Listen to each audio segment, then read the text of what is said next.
good day to you, Mr. Bermise. And good day to you. Are we doing Australian accents? No. Good day. No, that wasn't an Australian accent. Because I only know how to say no and day. No. Today. I guess I could say no today. If I was in Australia and you were like, are we meeting tomorrow? I could say, no, today. That's it. That's all I got.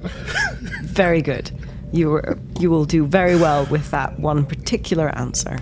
And I'm slowly getting better. I can say go. I guess I can do anything that's an O sound. Let's go. No, I can't. Well, another failure. You have many other talents, Akie. I just want to be able to do all the accents. Okay. That's what I want. Okay, It's my white whale. I feel like it's my fault. No, it's not your fault. No. No, mate. It's nar. Now I'm overthinking it. Nar. Yeah, nah. Nar. Yeah, nar. Oh, God. I've embarrassed myself in the cold open. Yep. Let's start the show.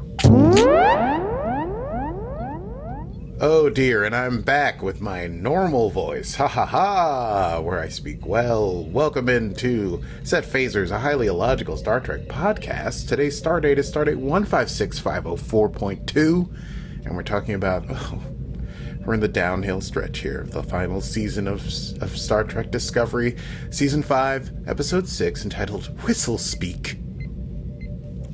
Whistlespeak. Great episode, lots of shenanigans. Let's run it down, please.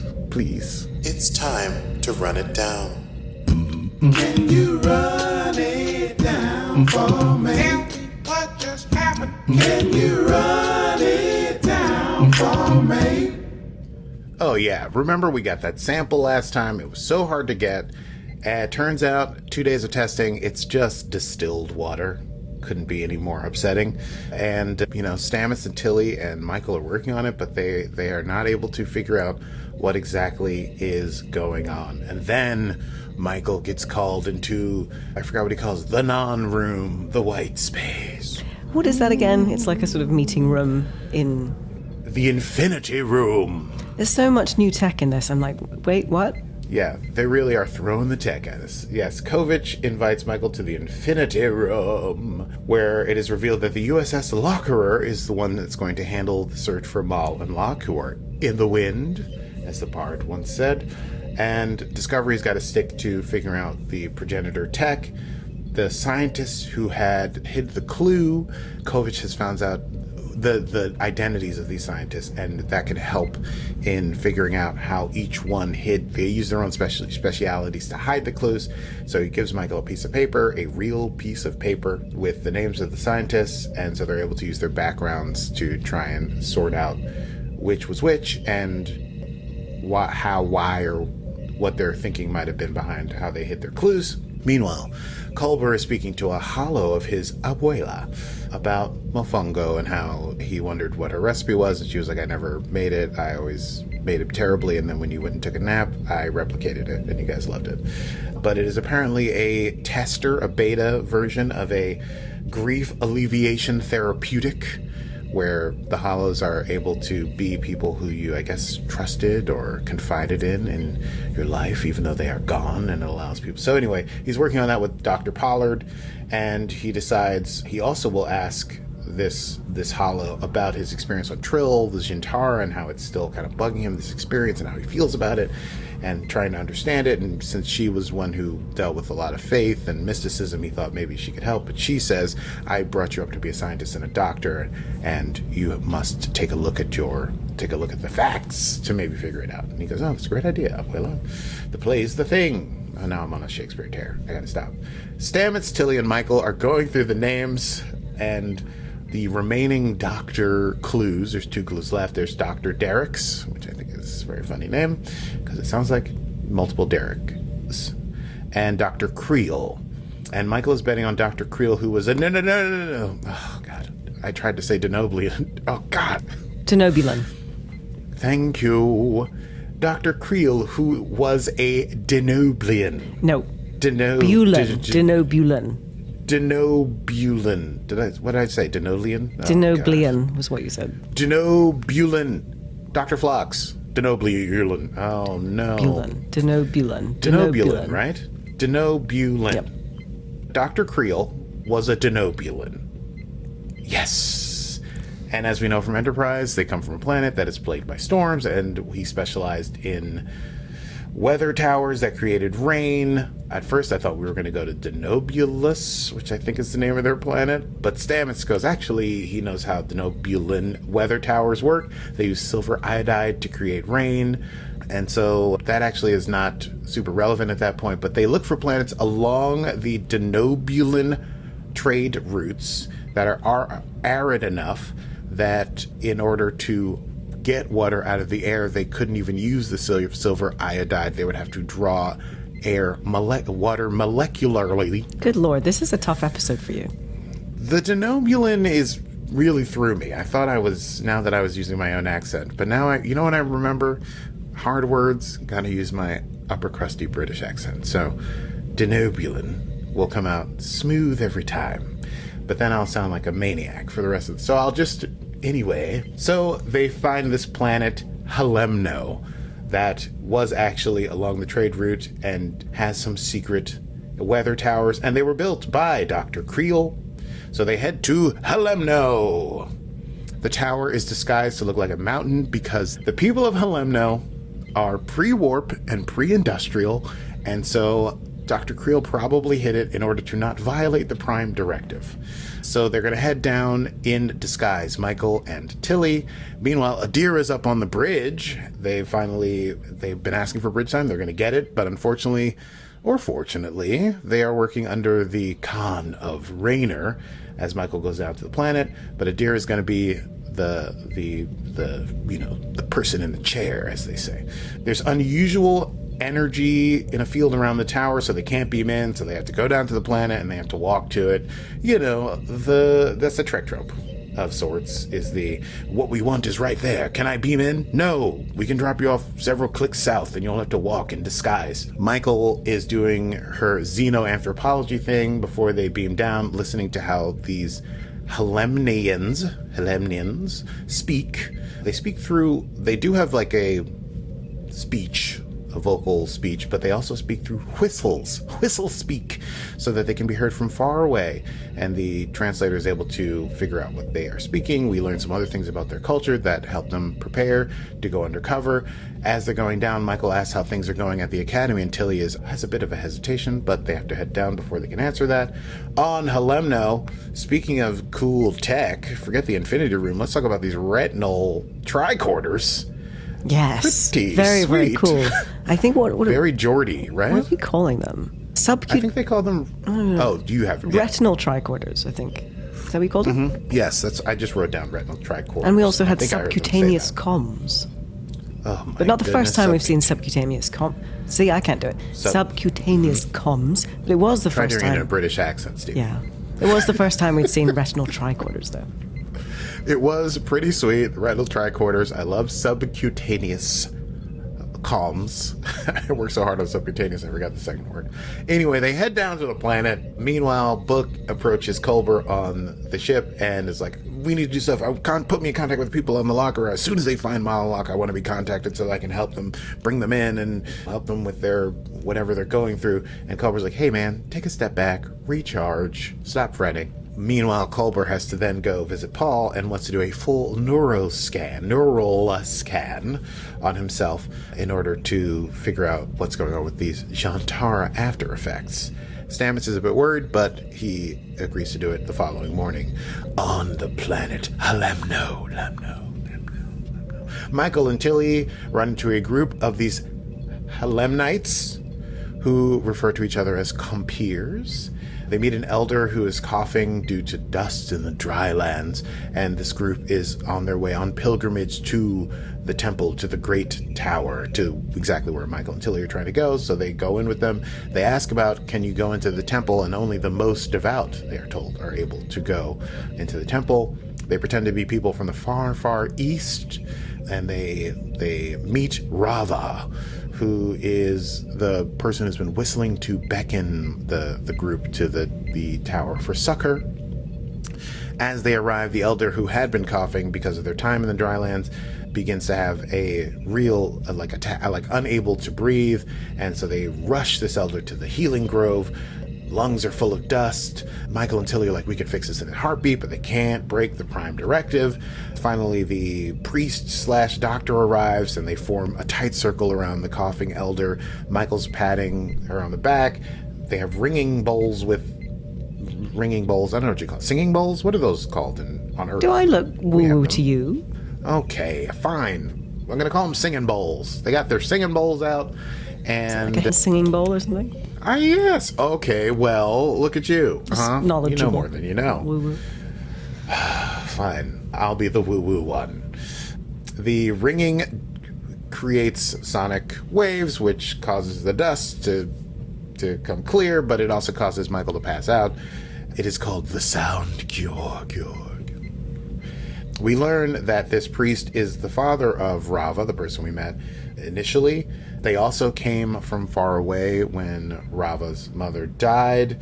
When they ask about getting into the temple, the priest is like, oh, only the most devout can get into the temple. You can't get into the temple. And that's where they got to go, because that's where the weather stuff is, and that's where maybe the clue is. But Rava reveals they can get into the temple if they complete the journey of the Mother Compeer, a race that apparently makes the gods happy, and only the winners can enter the temple. Rava's father, whose name is Ovaz, I wrote it down later because Ovaz, yes. Rava's father is a bit like, oh, no, well, don't, kind of hemming and hawing in a way that those of us who have watched Star Trek realize. Is there some kind of weird thing that happens at the end of this journey of the Mother Compeer that we should ask about? But no. Anyway, Michael makes a request, so the journey will happen. Rava's father believes they're too young to go on the journey, but because he promised their mother that he would protect them, but he is unable to dissuade Rava from going on the journey of the Mother Compeer. Rava reminds Tilly of a student of hers at the academy. There's a brief contact with Disco. Michael and Tilly have a brief contact through the subcutaneous comms with Disco. They see that there have been other towers around the planet. There are 4 other towers, so there's 5 in total. The other 4 have failed, and that's why this is the only place of sort of like relative lushness. And the same thing is happening to this tower, which is called the High Summit. And apparently there's an auxiliary control panel somewhere near the High Summit that if one of them were able to go to, they could possibly fix it for the time being. But these towers are 800 years old, and so they're failing. And if they don't fix it, then the tower will eventually fail no matter what, and everyone there will die. And so one mission becomes 2, as Michael says. Meanwhile, the neural scan back on Discovery comes back clean. Culber was hoping to find an answer for what he's feeling. When Stamets says, do you feel bad? He's like, actually, it's the opposite. I feel good. I feel more attuned. I feel attuned to something greater. But I don't have a scientific reason for it. And Stamets uncharacteristically says, hey, well, if that's the case, then enjoy it. Enjoy the feeling, even if he doesn't understand. On the planet, Michael approaches the Elder. We get another classic hint that there's something not quite right about this journey of the Mother Compeer, because the Elder's like, oh, thanks for healing me. You don't have to go into that temple to be close to the gods. You just do good things for people and everything's all right. And Michael's like, it's all right. And then the Elder's like, I had a good friend who ran that race. She won, and I often wonder what it would be like if we had gotten old together. And Michael's like, all right, see you later.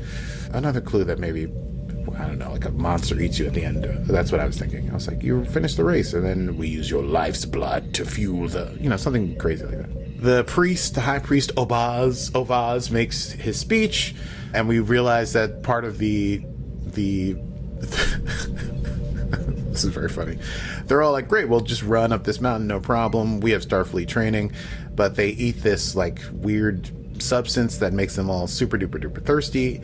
And then they realize that there's these bowls of water and it's all about temptation, and you have to run while you're exhausted and thirsty.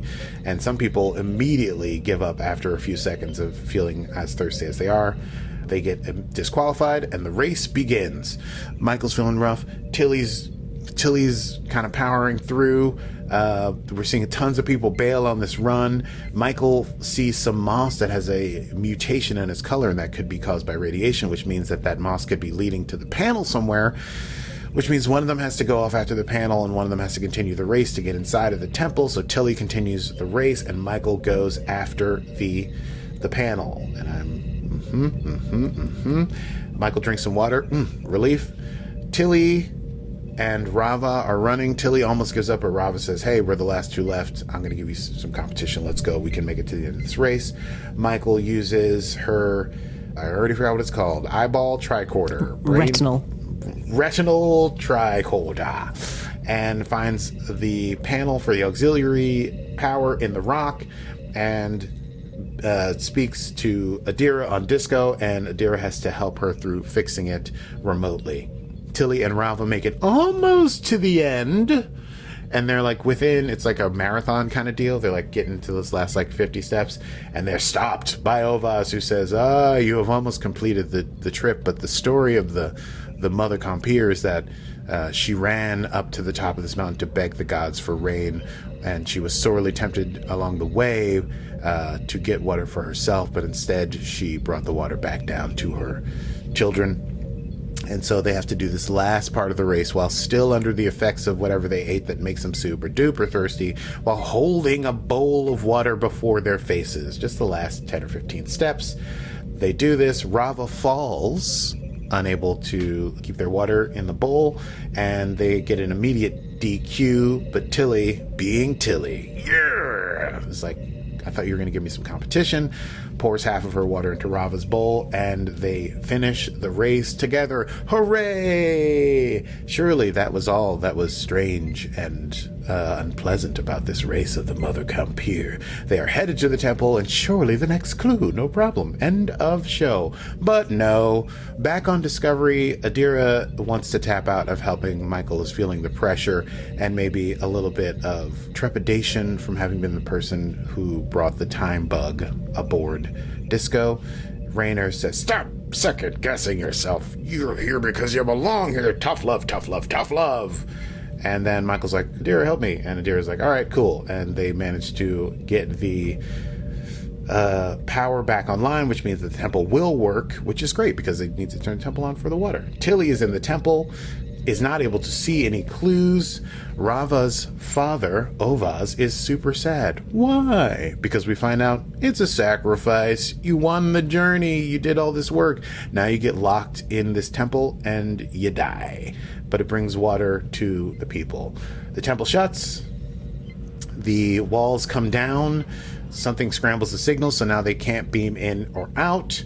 The walls, it turns out, are solid tritanium, which Tilly is able to see through her retinal tricorder. It's a vacuum chamber, which means the air is sucked in, sucked up, and sucked out, and the people inside will die. Tilly is sad, but Rava, basically because Tilly feels that, by instigating this whole race, that's how they're bringing Rava to their death. But Michael's trying to beam in. Michael doesn't care about violating the Prime Directive. Classic captain shit. We gotta break the Prime Directive to save everything.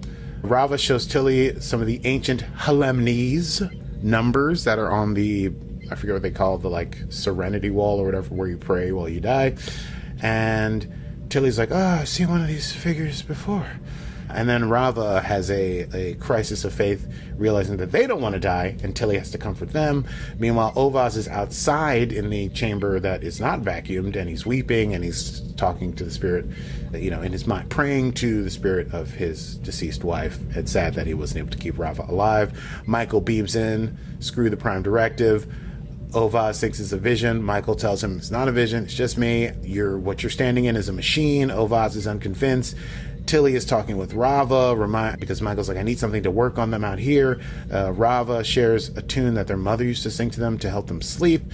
Doesn't remember the words, but doesn't remember the melody. Michael hears the melody through the subcutaneous comms, is able to hum that melody to Ovaz to create an emotional reaction in him. He says, are you a god? Michael's like, no, but you need to open this chamber. She manages to convince Ovaz to open the chamber, but Rava has already passed out and Tilly is on death's door. Just as the chamber opens up, the disco team is able to beam in. They're able to save Rava. Michael shows Ovaz a hollow of the planet. Culber does bring Rava back around. Michael explains about the Denoblians and how they help the Halemnians, and explains that the tech is failing, but that they can show them how to fix it. And Ovaz wonders, well, does this mean that there's no gods? We've been doing this for all this time. And Michael's like, hey, I don't know about gods. All I know is that we also exist.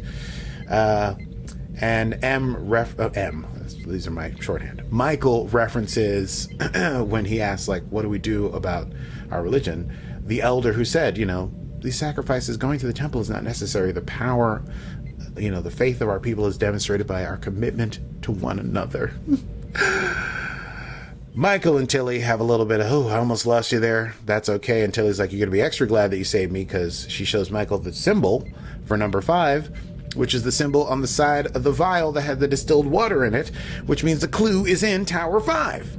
So the Disco knows where to get the clue. Rava wakes.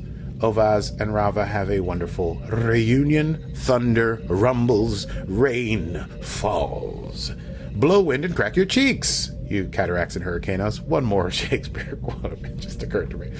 Book has been unwinding by playing Atari-level video games on his ship, which seems silly to me.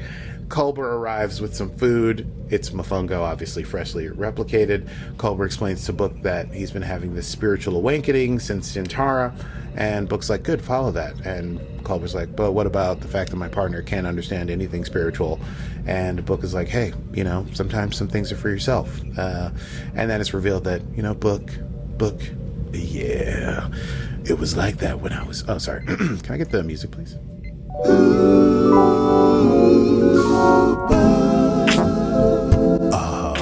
Yeah. Hey, Dr. Culber. When Michael and I were together in Season 3 and most of Season 4, man, things were really great. And we understood that sometimes being alone is part of being together. And I think you should take that advice for your love life. Yeah. Wow, that was pretty good. With the levels and everything. Good stuff. Yes, so that's what basically Book says, and so we realize that, maybe there's still a little something between Michael and Book. I mean, obviously, Michael kissed Book in the past, a few episodes ago, and Book is obviously pining for Michael. And perhaps wedding bells will ring at the end of Season 5. Anyway, they find the next clue, the next piece. It has a metal-like thing with it that has a betazoid message on it. As Tilly and Michael wonder what the lesson was, Tilly realizes, it's the massive responsibility of this technology over 800 years, and maybe that was a warning from Dr. Creel that when they find this progenitor tech, they must be careful and thoughtful of what it will mean for future generations. And just as they have that quiet revelation, they are informed that the USS Lockerer has found Mal and Locke, and Disco jumps away. Here endeth Episode 6 of Season 5 of Star Trek Discovery. Let's chat about that. I say, darling, let's do a quick chat about that. Yes, let's do. What a delightful episode. Very episodic in nature. It was, yeah. I love it was good. It was a classic Trek romp. Away team, undercover, find this thing, run a race, fix a problem. Primitive culture. It had primitive culture, can't reveal the Prime Directive, but then have to break the Prime Directive, Anytime the Prime Directive is brought up, it's going to be broken. Yeah, anytime someone's like, and remember... Don't break the Prime Directive. Whatever we do, we can't break the Prime Directive. Someone's going to get trapped in a tower or something, and someone's going to have to reveal that they're a future generation. Yeah, I really enjoyed, classic sort of culture that, and it allows Michael to stretch this sort of sometimes forgotten xenoanthropologist in her. And it was cool to mention the Denoblians once again. Nope. Nope. Did I say it wrong? I said Blian, didn't I? The Denobulans. Yes. Once again. The Denobulans. Nobulan. The Denoblian. Oh, Give up while you're ahead. I will. Anyway, I had fond thoughts of Dr. Phlox and his smile. I quite enjoyed the race and the sort of the change between Tilly and Michael from when, Season 1 where, Michael was training good call. Tilly. And Yeah. she was, and Tilly is saying in this episode, a body in motion remains in Stays motion in or something motion. like that, which Yes. was what Michael would be like, come on, Tilly, let's go. A body in motion stays in Yeah. motion. And Yeah. Michael's like, I just need a break. Oh man, that was a great reversal. I forgot as they were doing it. I was like, "This is reminding me of something," but I forgot that they were when Tilly was doing the like officer training Yes. stuff. Oh, that was so sweet. And the relationship between Tilly and Ravo was really sweet. I feel like it's pointing to some sort of awakening in Tilly that maybe was not fully revealed in this episode.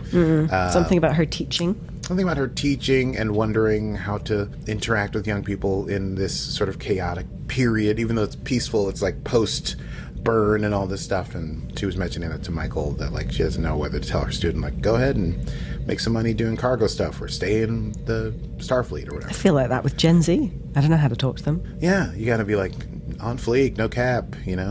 It's mid.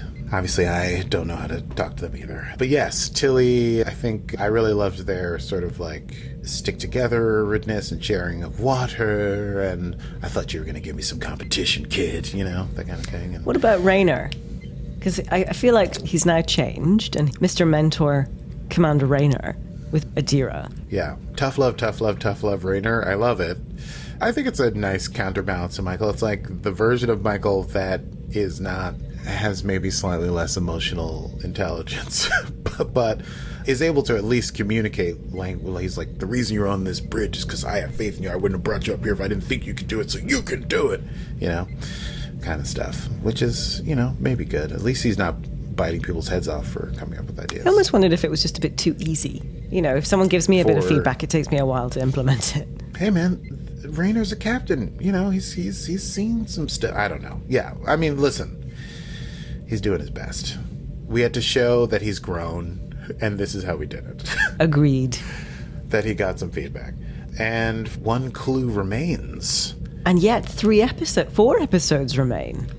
Well, we still got to go find the progenitor tech. Obviously, the next episode seems like it's going to be dealing with Mal and Locke. So we're off the hunt now to go get Mal and Locke. What'll happen with them? Who knows? Will that be resolved? Will they try to steal the 3 pieces? And yada.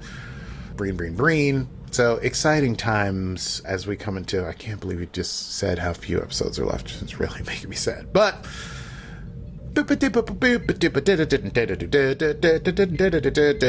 hello, everybody. Thank you very much. And once again, we go directly to the Easter egg desk with Stevie. Stevie, how are you feeling today? Well, hi there, Akie. I'm feeling very, very, very good. I have my radio cold voice going on. It's very deep. It's very, very... So sonorous. Yes, commanding. Yes. But we have lots of Easter eggs, as you can imagine. There was a lot of callbacks in this episode, which was super fun. The weather towers that we had, there was a strong suggestion that the weather on Earth and other Federation planets is controlled by low-key terraforming technology in at least the time of the voyage home. And in Whistlespeak, Burnham and Tilly have to find a weather tower that's malfunctioning. And this particular mission hasn't happened before, but it was really reminiscent of Trek episodes from days gone by. We had going undercover with an indigenous culture, as we mentioned. Plenty of examples of those. In the original series, we had Passion of Force, Return of the Archons, A Private Little War, and the Paradise Syndrome as well, where the crew has to infiltrate planets and pass themselves off as natives. And Oh my God. also in the Next Generation episode, Who Watches the Watchers? And of course, at the beginning of the feature film Insurrection.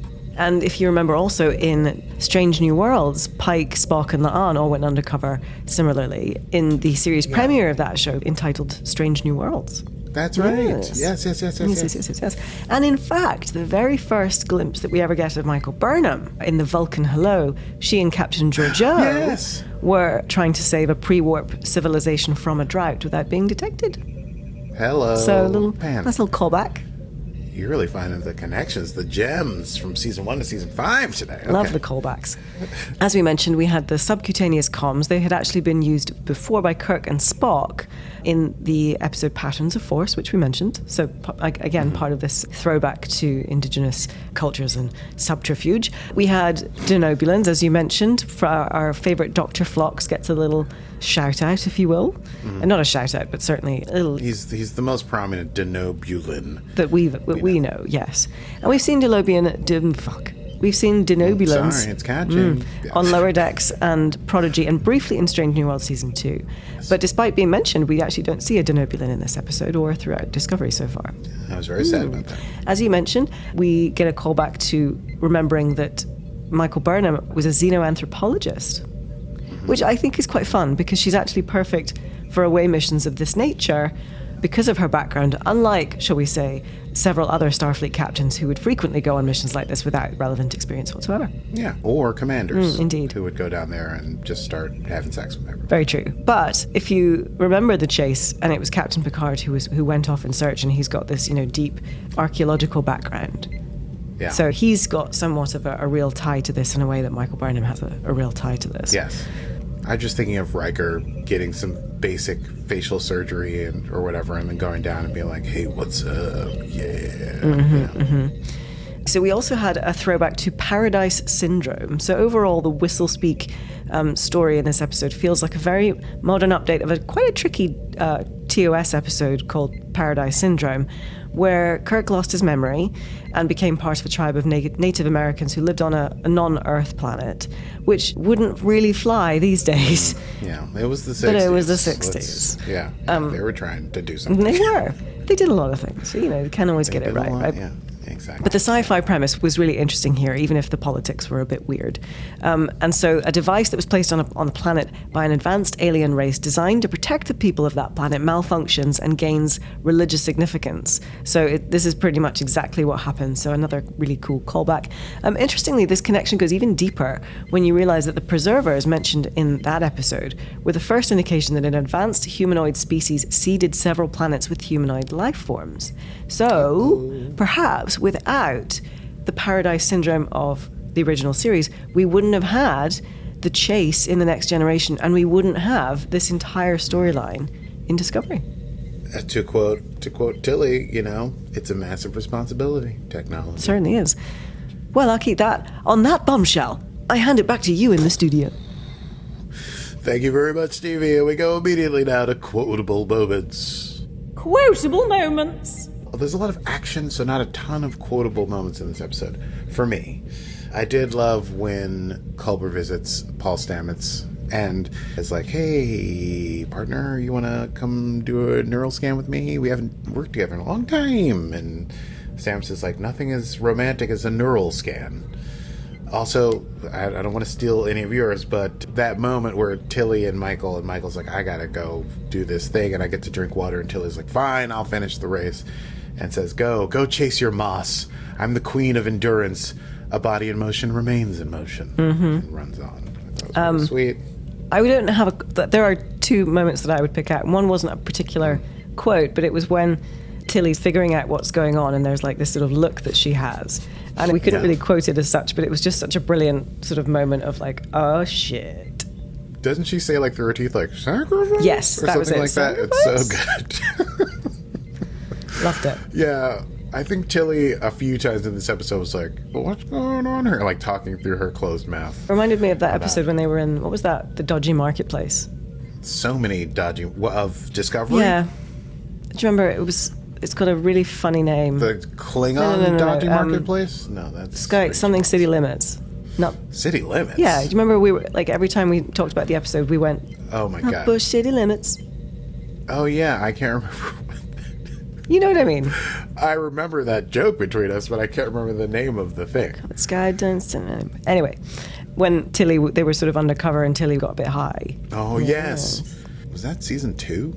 I think so. Was that before the jump into the future? I think so. The other Tilly moment I had from this episode was when she's helping Rava Rava's helping her. And she's like, you're a little shit, you know that. Oh yeah, that was great.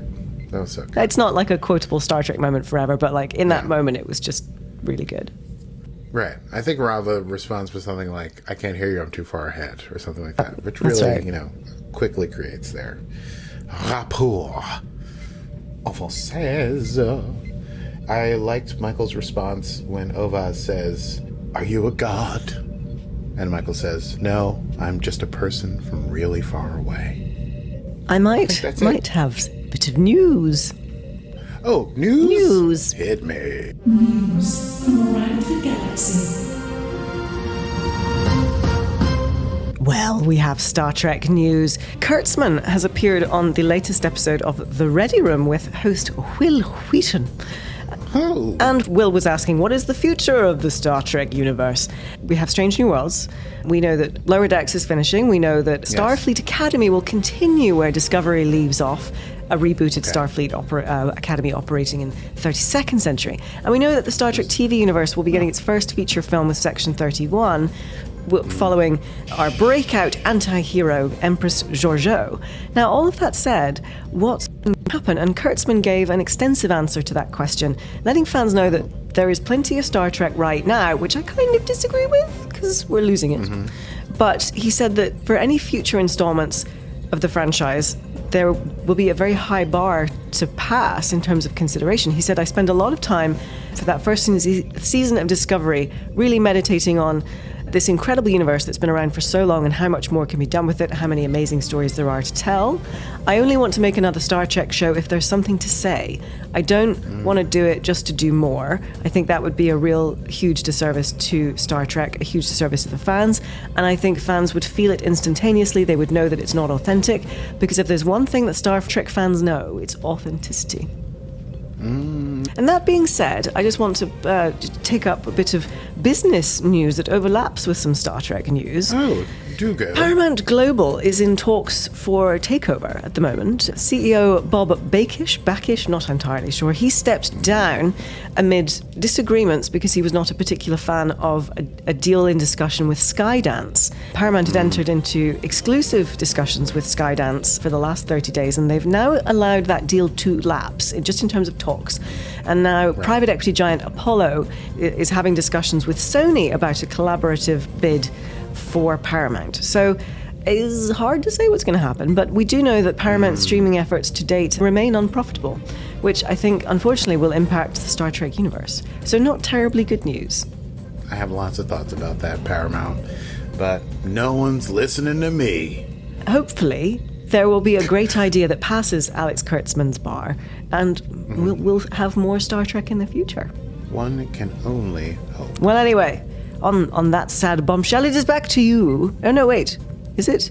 Should we go to next time? Wait, I have to say that's the end of the news. And that's all from the news.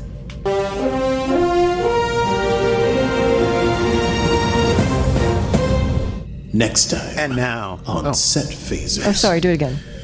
No, the guy stepped on my thing. No. It was you. Yeah, I know. Let's go to next time. Next time on Set Phasers. Next time on Set Phasers, episode 7 of season 5 of Star Trek Discovery, entitled, wait for it, Erica. So I think we're going to get to deal with this whole Breen business. Maybe we get that resolved. So that's very exciting. If you've enjoyed today's episode as much as I've enjoyed mispronouncing things on it, then you can find all of our back episodes of Set Phasers wherever you get your podcasts. They're out there, baby. And we've talked about Discovery. We've talked about Strange New Worlds. We've talked about Lower Decks. We've talked about Picard. You can find it all online.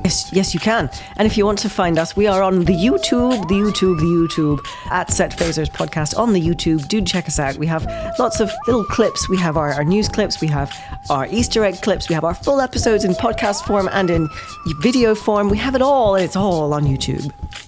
It's all on YouTube, and also if you like what you see and you want to support it, you can go to patreon.com/setphasers and become part of the party and have fun with us. And we got to do a viewing thing together, and our schedules are insane, but it will happen. So you still have some time, dear listener, to join so that you can come to the party. Indeed.